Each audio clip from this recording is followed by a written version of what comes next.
I'm Larry Walther. This is principlesofaccounting.com, Chapter 12, and in this module we will look at the other elements of employee compensation, the amounts beyond just the paycheck. These can include periods of compensated absences or paid time off. It could include sick leave, holidays, family emergency time, jury duty time, vacations, and so forth.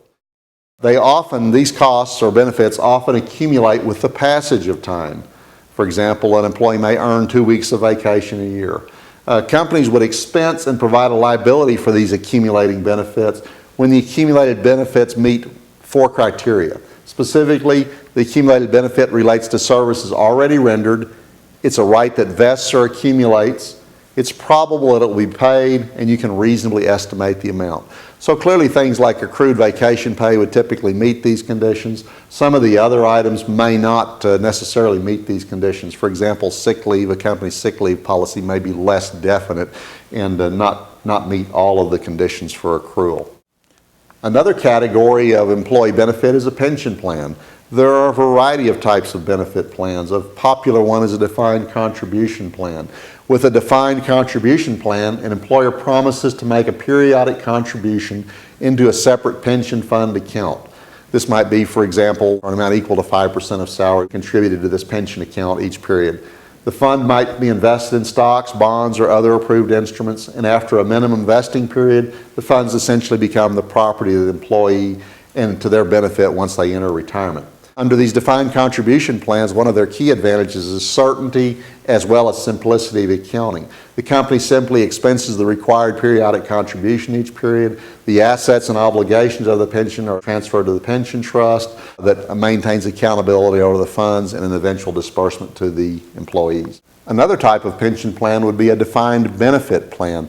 With a defined benefit plan, an employer's promise becomes more uncertain. The employee benefit in retirement will be based on factors such as how long they worked for the company, what their annual salary was, maybe during the last years of service, what their age is when they retire, and other such factors. So we're really dealing with an unknowable amount up front. Nevertheless, it needs to be accounted for. The account will often involve the work of an actuary who is someone trained to make assessments about life expectancy and workforce trends. They prepare estimates that are necessary to calculate an estimated amount of annual pension expense. In addition to calculating the expense, the company would have an obligation to make periodic fund payments into a pension trust fund. Those funds would be accumulated in investment for eventual payment to the employees to satisfy the obligations. But importantly, the company remains obligated for any shortfalls in the pension trust.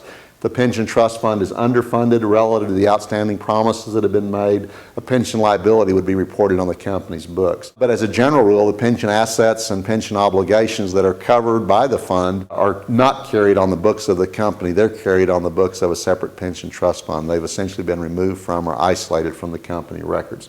Finally, another huge category of benefits are post-retirement benefits related to things such as health care, prescription benefits, and life insurance. These are large cost items. However, the cost of that service or benefit to the employee needs to be expensed during the period of active employment, not while the employee is retired. So we need a good matching system so that the cost of these benefits are recorded, and our rule is that we'll record those costs over the period of service provided by the employee up to the point at which those rights vest. At that point, the cost should be fully accounted for. This will entail essentially a debit to expense and a credit to liability over the period of time that the employee is working.